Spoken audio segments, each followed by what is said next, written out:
Alright, so for the next part of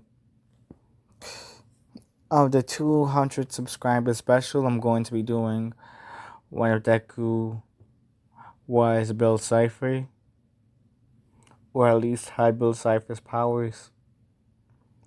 But I'm going to be nerfing Bill's powers because there's just way too many powers that he has, and the main ones I'm going to be taking away from him are like mind manipulation, reality warping, those sort of powers. Something like regeneration I'm keeping though. Why? Because I said so. And yeah, let's just get into the what if, because this is like my second time trying to do this.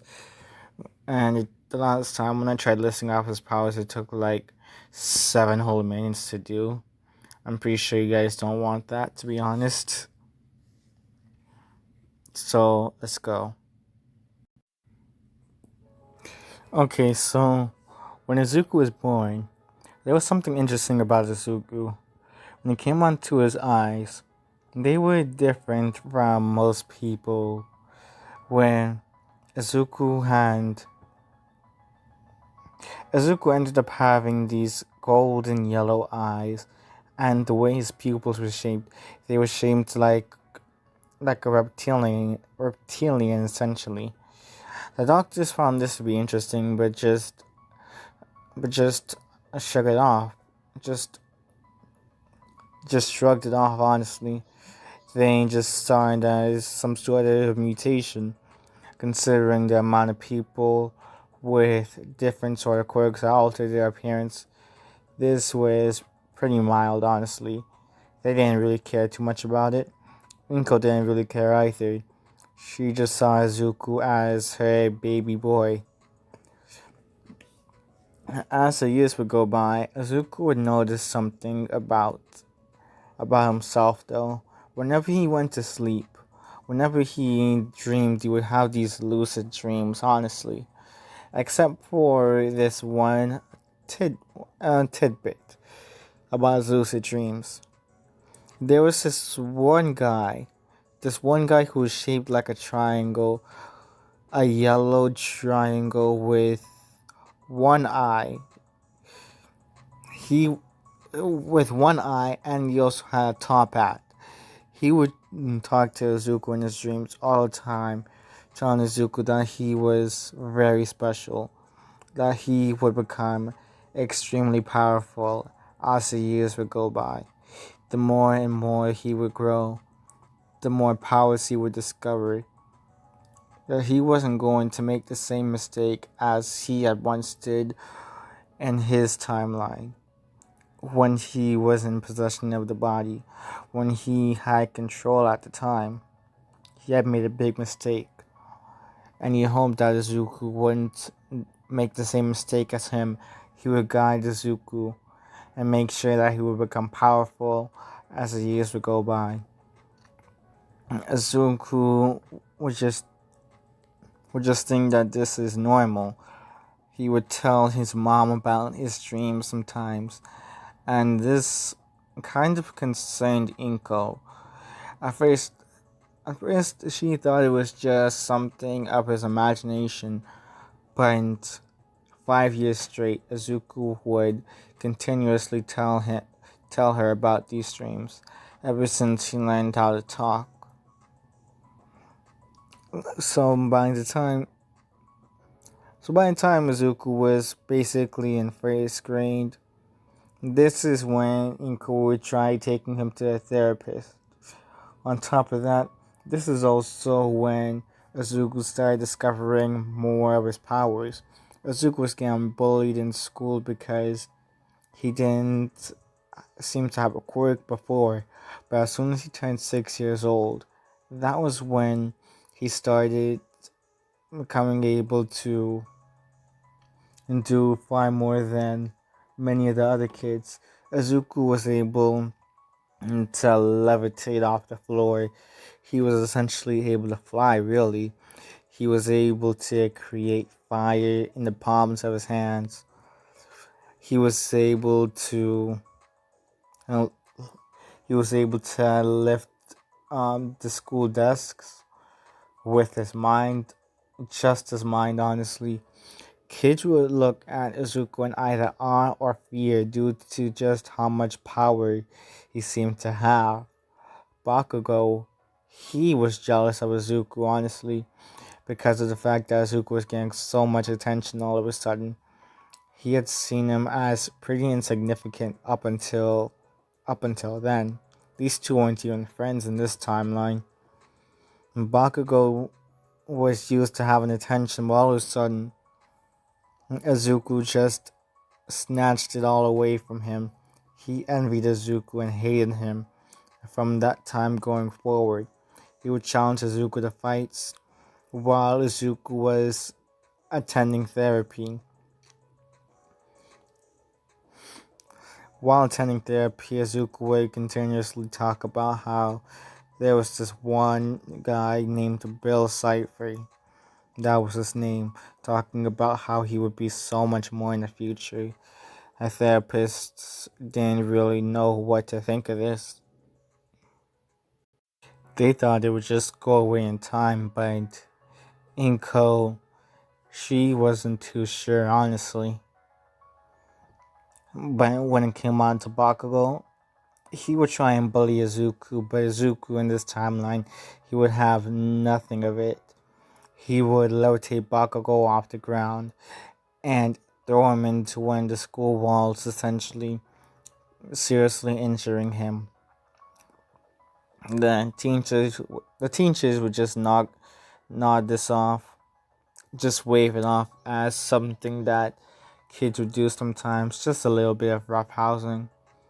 But when Mitsuki heard about this, or Mitsuki, I mean, she was concerned about her child, even trying to sue the school. When she told Inku about how her kid had harmed Izuku, Izuku was going to be reprimanded. But Izuku then told her about how Bakugo was bullying him for the fact that he was special, how he just had a bit more abilities than Bakugo. When when Inko heard this, she didn't know what to do, honestly. She didn't know how to feel. But she would tell Mitsuki. Mitsuki would reprimand Bakugo Katsuki, her son. But she also told Inko that she would still have to reprimand Izuku for taking it too far. And Izuku was like, you know what? Fine. He agreed that he wouldn't harm Bakugo to such a degree anymore. But Izuku would still try and learn more about his abilities as time would go on. He would learn he had way more powers than once thought. He'd learned that he was also able to alter his size, going. He actually ended up growing so large that he couldn't fit in his apartment. He was actually bigger than the whole facility, actually. Of course, he had ripped off his clothes because why not? He was also able to. He was also able to basically, I don't know how to describe this besides teleport. He was able to he was able to teleport from different places, which made it quite a bit of a pain to put Izuku to bed for Inko. He was also able to duplicate himself, which also made it very difficult to put him to bed. He was also able to mind control people, essentially. He'd use this to get whatever he wanted all of the time. He would always get a lot of candy from the teachers, but once Inko started to realize what was going on, and she decided that enough was enough and took him to the quirk doctor. The doctor in question was Dr. Ujjuko. This is where I'm going to get into some spoiler territory as well. But essentially, when Dr. Ujjuko heard about Izuku's different abilities, at first he didn't believe Inko at all until Izuku started to demonstrate these abilities, starting off with teleportation, then being able to lift the man off of his seat with just by using his mind. He was also able to communicate to this guy without even speaking through his mouth once, not even opening his mouth one time. On top of that, he was able to create fire from his hands. He was also able to fly, and he was also able to become as large as Inko before shrinking back down. He was also able to create more limbs. This is getting kind of long. I'm not going to get into all of this, but when Dr. Ujiko saw this, he was amazed, honestly, bringing connections back to Alpha One. Dr. Ujiko began to think that this kid may have some sort of ability similar to Alpha One, where he was able to somehow create quirks for himself or something along these lines. All he knew was that this kid was very special. He would ask Inko to step out of the room for a second, and the doctor would try and examine Izuku a bit more. But he wasn't really able to get much info on this boy besides the fact that he just had these multiple quirks for no reason. Izuku didn't know what this guy was going to do to him. All he knew was that this guy was making him uncomfortable. Dr. Unjuko called Inko back to the room and told her that Izuku was perfectly fine. He was just an anomaly, that was all. But when these two left the room, Dr. Ujiko immediately contacted Alpha One, telling him that there was this one kid that he may be interested in. When Alpha One heard about Izuku, he was actually very interested in this boy. He realized that he could actually become another one of his successors. That, or he could just take whatever quirk this kid had. He would definitely be very useful in the future. He didn't feel like turning this boy into a Nomu. No, he was going to raise this kid in order to become something even greater than once thought possible. Knowing knowing this world, this kid probably wanted to become like All Might, but All for One was going to change that. All for One was going to turn Izuku into one of the greatest villains of all time. He hired mercenaries to find out the Midoriya residence, and they were able to. This is going to get really dark. They were able to kidnap Inko Midoriya and put it to death, essentially, leaving Zuko without a parent. This made Zuko an orphan.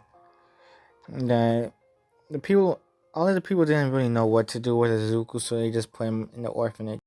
This is where things really start to take a turn for the worse, because All for One decided to have someone walk into the orphanage one day and adopt Zuko.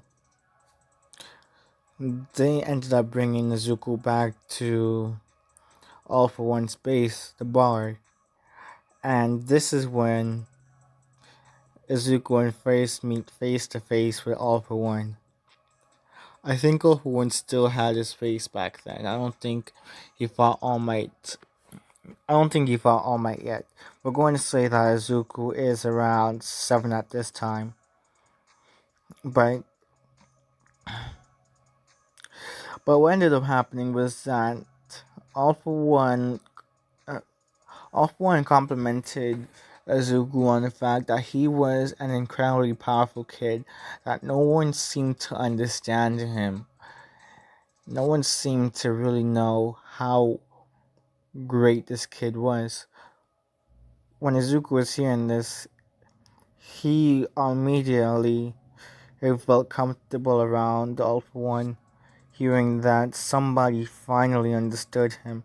Somebody finally understood the fact that he was special in the good way. He was unlike anybody else. He was the next step of human evolution, essentially. That was the way Izuku saw himself. He was cocky in his abilities. He viewed himself as above everybody else because he was just so powerful. He had so many abilities. He could probably become the number one hero if he really wanted to. All for One would try and get the notion. I'm not sure if I'm using that word right, but whatever. He would try and would he would try and get it into Izuku's head that he wouldn't become a hero, that he was going to become a villain. But this is when Izuku would start having more and more dreams, with Bill Cipher becoming more and more prominent. This time around, Bill told Izuku that this was going to be a great opportunity, that, that he should actually go to All for One and tell him that no, he was going to become both a hero and a villain. He was going to explain it. When Izuku told All for One this, All for One was kind of confused at first, but then he said that he could be doing things from behind the scenes, honestly. He could do it, like, he could become the number one hero and at the same time become the biggest bad, become like a mafia boss, essentially. Being able to manipulate the system without anybody suspecting him because of the fact that he was such a prominent hero figure. All for One liked this idea and agreed with Izuku, training him to hone his abilities. He would have Shigaraki train with him as well. And Izuku realized something about Shigaraki. He wouldn't go into Shigaraki's dreams. Tomura Shigaraki, I should say. Or, yeah, I'm just going to say Tomura for reasons. Not manga readers will know why. But here's what happened. Azuku would actually go into Tomura's dreams and actually discover more about Tomura. Turns out that this boy actually killed his whole family when he first activated his quirk, and he was severely holding back his quirk.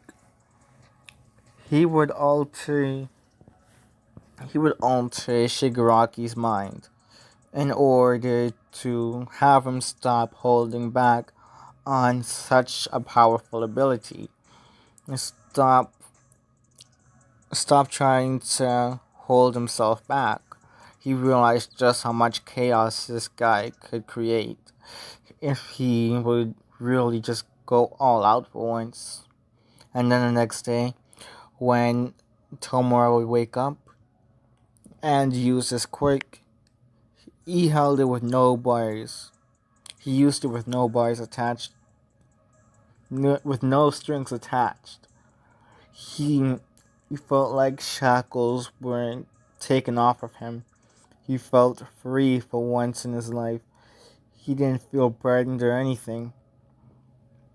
And when he first used his quirk at max once again,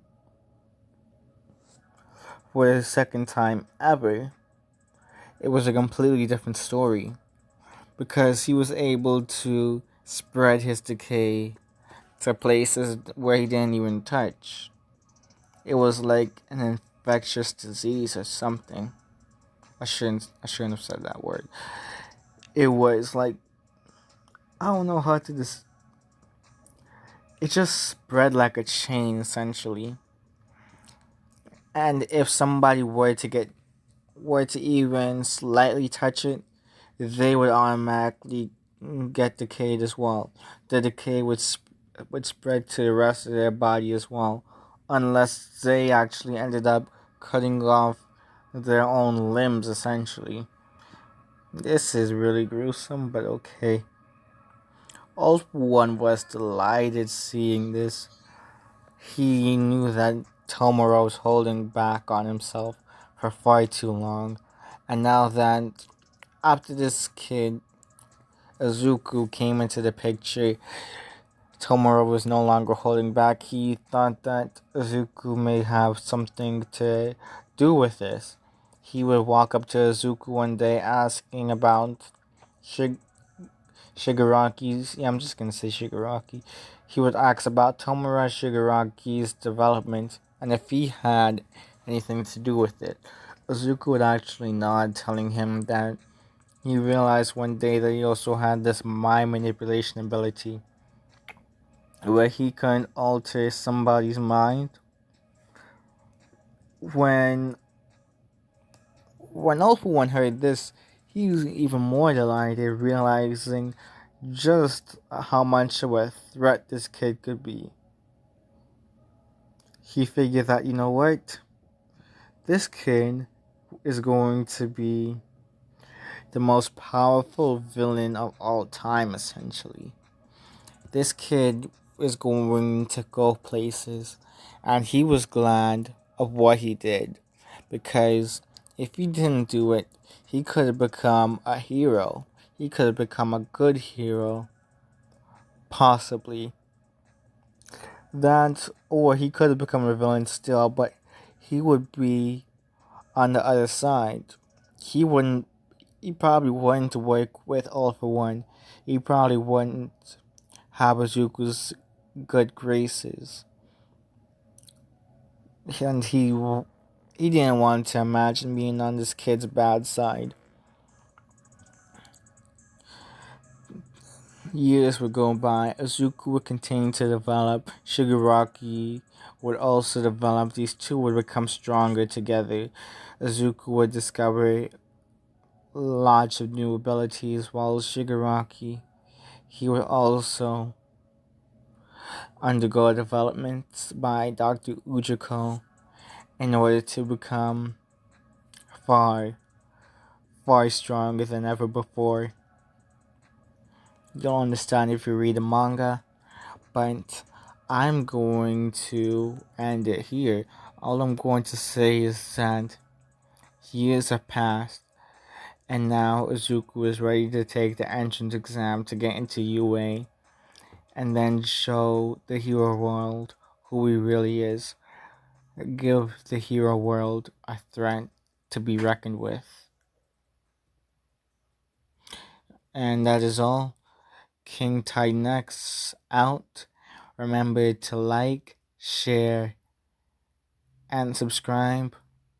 Also, I forgot, but here's what I also want you guys to do. Join the Discord and suggest what it's for me and the others to do, because if you're unaware, I am also part of another channel called Control Realities. I am going to leave the links both both Control Realities, the YouTube channel, and the Discord in the description below. On top of that, subscribe to my boy Headhunters Edits.